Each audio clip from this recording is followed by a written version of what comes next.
Paper leak मामले में देर रात को मास्टरमाइंड भूपेंद्र सारण और सुरेश डाका के ठिकानों पर पुलिस की ओर से बड़ी कार्रवाई की गई है।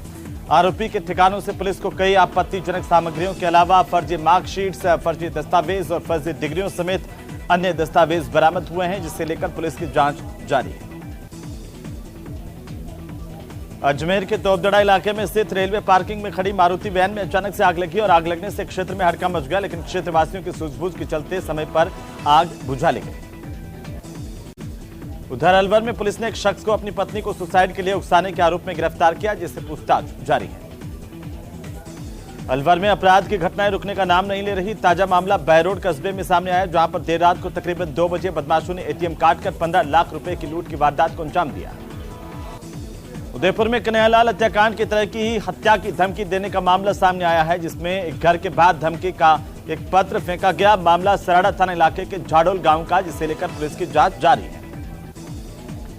बीकानेर में भारत पाक सीमा पर खाजवाला क्षेत्र में पाकिस्तान की बड़ी साजिश को सीमा सुरक्षा बल यानी कि बीएसएफ की ओर से बेनकाब किया गया है और नाकाम किया गया है। सुरक्षा बल ने 2 किलो हेरोइन को जब्त किया है। झालावाड़ जिले के सुनील थाना इलाके में 2 मोटरसाइकिल के आमने सामने की जोरदार टक्कर हुई है। इस हादसे में बाइक सवार एक युवक की मौके पर मौत हो गई। सेकंड ग्रेड शिक्षक भर्ती के पेपर लीक मामले में नागौर सांसद हनुमान बेनीवाल ने कांग्रेस पर बड़ा हमला बोला। बेनीवाल ने कहा कि पेपर लीक होने से लाखों युवाओं का भविष्य बर्बाद हुआ है। दौसा के लालसोट में भी सकल जैन समाज की ओर से मौन प्रदर्शन किया गया। आपको बता दें कि पर्यटन स्थल घोषित करने और अधिसूचना को निरस्त करने को लेकर के मौन जुलूस निकाला गया। कोरोना के नए वेरिएंट BF7 के सामने आने से एक बार फिर से कोविड की लहर की संभावनाएं प्रबल है और ऐसे में किसी भी प्रकार की स्थिति से निपटने के लिए धौलपुर जिले का स्वास्थ्य महकमा पूरी तरह से मुस्तैद है। धौलपुर के राजाखेड़ा कस्बे में एक डेली नीड्स की दुकान में शॉर्ट सर्किट की वजह से आग लगी, जिसमें काफी नुकसान हुआ। प्रदेश के मुख्य सचिव उषा शर्मा ने डूंगरपुर में वीडियो कॉन्फ्रेंस के जरिए समीक्षा की। इस दौरान उन्होंने राज्य सरकार की फ्लैगशिप योजनाओं के तहत बाल गोपाल योजना में दूध, निःशुल्क यूनिफॉर्म वितरण और चिरंजीवी स्वास्थ्य बीमा योजना को लेकर बैठक की। राजसमंद में कोरोना के दौरान उत्कृष्ट सहयोग और योगदान के लिए सामुदायिक सहयोगियों का सम्मान किया गया। 45 कोरोना वॉरियर्स का सम्मान किया गया। भीलवाड़ा में एक महंत पर यौन शोषण के आरोप और एसिड अटैक के आरोपों के बाद पुलिस ने बड़ी कार्रवाई करते हुए आरोपी महंत सरजू दास को भीलवाड़ा पुलिस की ओर से गिरफ्तार किया गया। इससे पूछताछ जारी है। प्रतापगढ़ में एक तेज रफ्तार पिकअप ने स्कूटी को टक्कर मारी। हादसे में स्कूटी सवार महिला की मौत हो गई, 2 अन्य घायल हो गए। जैसलमेर में सर्दी का सितम लगातार जारी है। बीते 2 दिनों से लगातार वाहनों की छतों पर भी बर्फ जम रही है। सुबह लगातार बर्फ की परतें नजर आ रही हैं। तो राजस्थान के रेगिस्तान से लगती भारत पाक अंतर्राष्ट्रीय सीमा पर बॉर्डर गार्डिंग के लिए फर्स्ट लाइन ऑफ डिफेंस यानी कि बीएसएफ अब नए ऊंट खरीदने का फैसला करके निर्णय किया गया है। झुंझुनू के चिड़ावा कस्बे में चोरों ने एक ही रात में 2 घरों को निशाना बनाया। चोरी की बड़ी वारदात को अंजाम दिया, फरार हो गए। झुंझुनू के उदयपुर वाटी थाना इलाके में स्कॉर्पियो गाड़ी में की गई तोड़फोड़ के मामले पर कार्रवाई करते हुए हिस्ट्री शीटर समेत 4 आरोपियों की गिरफ्तारी की गई है। तो वहीं करौली में राजस्थान अधीनस्थ वन कर्मचारी संघ के तत्वावधान में क्षेत्र के वन कर्मचारियों ने संघ के जिलाध्यक्ष सिकंदर सिंह के नेतृत्व में मंगलवार को उपवन संरक्षक को ज्ञापन सौंपा गया। कोटा में सर्द रातों में जिला कलेक्टर ओपी बुनकर ने फुटपाथ पर जीवन बसर करने वालों का हालात जाना, उन्हें रैन बसेरों में पहुंचाया और साथ ही साथ कंबल भी वितरित किए गए।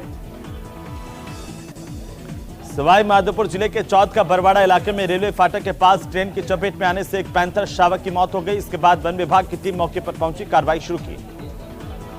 टोंक नगर परिषद ने सादत पेविलियन के मरम्मत के कार्यों में टेंडर घोटाले के गंभीर आरोप लगे हैं। इसे लेकर अधिकारियों पर लाखों की गड़बड़ी करने के गंभीर आरोप लगे हैं, जिसकी जांच की मांग की जा रही है।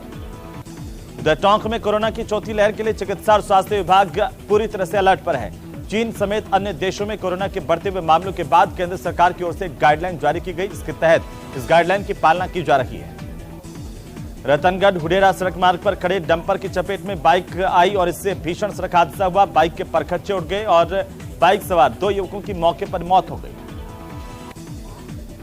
उधर चूरू पहुंचे भाजपा के प्रदेश अध्यक्ष सतीश पूनिया ने कहा कि राजस्थान में पेपर लीक एक सामान्य घटना नहीं है, बल्कि एक संगठित अपराध बन चुका है। श्रीगंगानगर में सर्दी के तीखे तेवर है। हालांकि श्रीगंगानगर जिला मुख्यालय पर घने कोहरे से राहत मिलती हुई दिखाई दी है, जिससे वाहन चालकों को खासी राहत मिलेगी।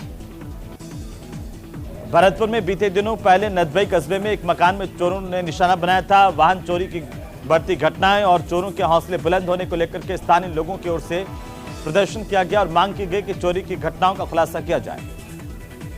उधर माउंट आबू में पिछले 4 दिनों से तापमान में लगातार गिरावट दर्ज होने की वजह से यहां पर सर्दी का सितम तेज हो गया है, तो देश भर से पर्यटकों का लगातार आने का सिलसिला माउंट आबू जारी है।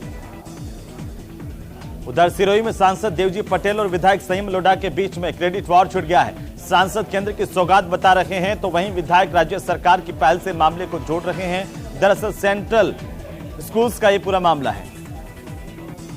पाली के नीमली गांव में 4 जनवरी से 10 जनवरी तक 18वीं राष्ट्रीय जम्बूरी का आयोजन हो रहा है, जिसमें राष्ट्रपति द्रौपदी मुर्मू 4 जनवरी को कार्यक्रम का शुभारंभ करेंगी।